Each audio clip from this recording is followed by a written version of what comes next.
13h, Laurent Mathieu. Bienvenue dans ce journal, voici les titres de l'actualité. La désillusion après la lourde défaite des Diables Rouges hier à domicile face aux Pays-Bas. À quelques mois de la Coupe du Monde, l'inquiétude s'installe. Nous dresserons les enseignements de ce match en plateau avec Vincent Langhendries. L'avertissement de l'AFSCA, certaines bouteilles de champagne de la marque Moët et Chandon pourraient potentiellement contenir de la drogue, de l'ecstasy. Une personne est décédée en Allemagne. On en parle avec Aline Delvoye. Nous irons aussi dans l'entité de Carnion où un parc de recyclage vient d'être temporairement fermé, comme nous l'expliquera en direct Pierre Buchremer. Nous irons également en Birmanie. La junte militaire au pouvoir a incendié des villages entiers dans le nord du pays en guise de représailles contre des opposants au pouvoir. Enfin, comme chaque samedi, notre séquence C'était il y a, on évoquera les 40 ans de Justine Henin et surtout les 19 ans de sa première victoire à Roland-Garros. Un moment historique avec son entraîneur historique, Carlos Rodriguez.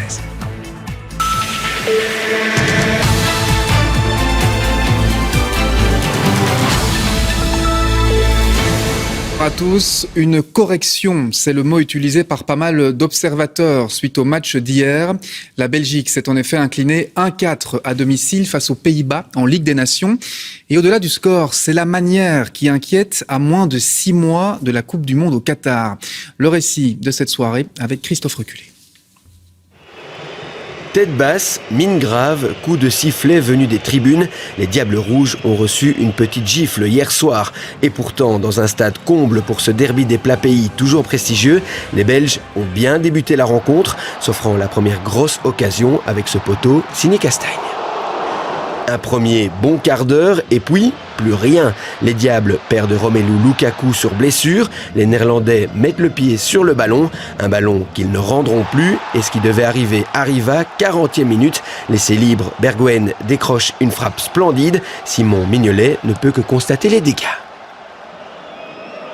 Les supporters espèrent une réaction en seconde période, mais il n'en sera rien.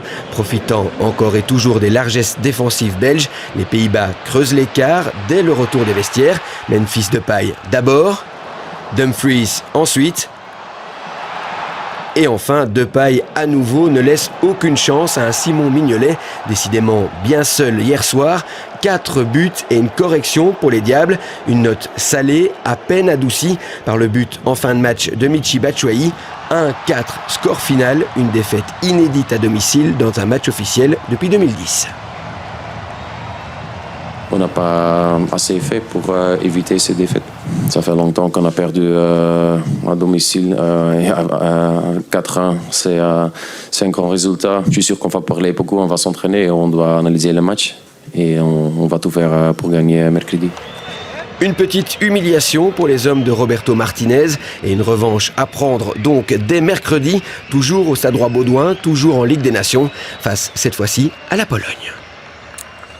Oui, voilà qui mérite bien une analyse. On va la faire avec vous. Bonjour Vincent Langhendries, vous suivez les Diables Rouges pour nous. Quel enseignement tirez-vous de cette rencontre ?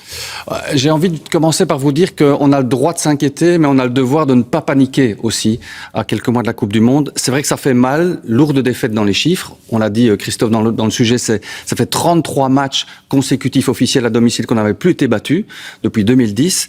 Et pourtant, sur papier, il y avait un 11 de base qui était sexy, il faut bien le dire. Le retour de Hazard, De Bruyne, Lukaku, il y avait de quoi quand même s'enthousiasmer avant le coup d'envoi, mais on ne gagne pas un match sur papier. Alors, j'ai envie de me poser, moi, la question de la motivation des joueurs hier, ou de la démotivation. Vous savez, en équipe nationale belge, il y a 3 leaders naturels. Il y a Courtois, il n'était pas là, au repos. Il y a Lukaku, qui se blesse après 20 minutes. Et il y a De Bruyne, qui avant les matchs, j'en perds ma voix. Oui, c'est vrai qu'on a dû à s'en remettre. Oui, on a dû à s'en remettre. J'ai pas beaucoup crié hier au stade, pourtant. De Bruyne qui, avant les rencontres, a déclaré ces matchs de Ligue des Nations, ce sont les matchs de trop. La motivation était du côté néerlandais, ça s'est clairement vu hier. Alors, il y a la question de la motivation, mais il y a quand même pas mal d'amateurs de football qui se demandent s'il n'y a pas des problèmes plus structurels, le système, la défense, le coach peut-être. Alors Martinez, il est là jusqu'à la fin de la Coupe du Monde 2022, ça ne changera pas, il n'y aura pas de révolution de palais avant ça, de toute façon. Changer de système, je ne vais pas rentrer dans les détails tactiques, le système de Martinez, il est là depuis 2016, quasiment depuis qu'il est arrivé en équipe nationale, il ne va pas en changer maintenant, peut-être qu'il va l'adapter un petit peu, mais le vrai problème, depuis la fin de la Coupe du Monde 2018, tout le monde le dit, c'est la défense.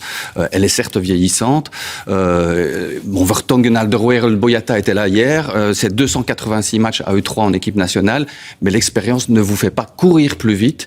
Et hier, les Oranges étaient tellement mécaniques que ça a couru beaucoup plus vite que nos défenseurs. Et là, c'est la vraie question, mais c'est à court terme qu'il va falloir résoudre ce problème. Et là, il y a un homme qui est payé pour ça, c'est Roberto Martinez. On verra ça. Le droit de s'inquiéter, le devoir d'y croire encore, c'était votre phrase ? Et le devoir de ne pas paniquer. De ne pas paniquer. Voilà, ce sera le résumé. Merci beaucoup, Marcel Langrenrich, d'être venu en plateau. Dans l'actualité, également, cet avertissement de l'AFSCA, l'Agence fédérale pour la sécurité de la chaîne alimentaire. Ça concerne certaines bouteilles de champagne de la marque Moët et Chandon qui contiendraient de l'ecstasy. Bonjour Aline Delvoye. Expliquez-nous exactement ce qu'il en est. Effectivement, il s'agit précisément de bouteilles de 3 litres de Moët et Chandon, Imperial Ice précisément. Elles peuvent être vendues en ligne ou dans certains points de vente en Belgique. Alors, ce n'est pas à la portée de toutes les bourses puisqu'une seule de ces bouteilles vaut tout de même 450 €. Il s'agit précisément de 2 lots de cette marque dont vous pouvez les retrouver, les numéros sur le site de l'AFSCA. Alors, si vous êtes effectivement confronté à cette bouteille, évidemment, ne la buvez pas. Ce champagne apparemment ne pétille pas, aurait une couleur rougeâtre et une odeur d'anis. L'AFSCA, à ce stade, n'exclut pas que d'autres bouteilles de la même marque contiennent également de la drogue. Prudence donc. Oui, prudence, Aline, d'autant qu'il faut signaler que les risques peuvent être réels. Il y a déjà eu des cas d'intoxication aux Pays-Bas et en Allemagne avec un premier lot de bouteilles. Oui, effectivement, cela se passe fin février en Allemagne, dans la ville de Weinheim. Des amis décident de s'offrir une bouteille de ce type dans un restaurant. Résultat, une personne est décédée et 8 autres ont été intoxiquées.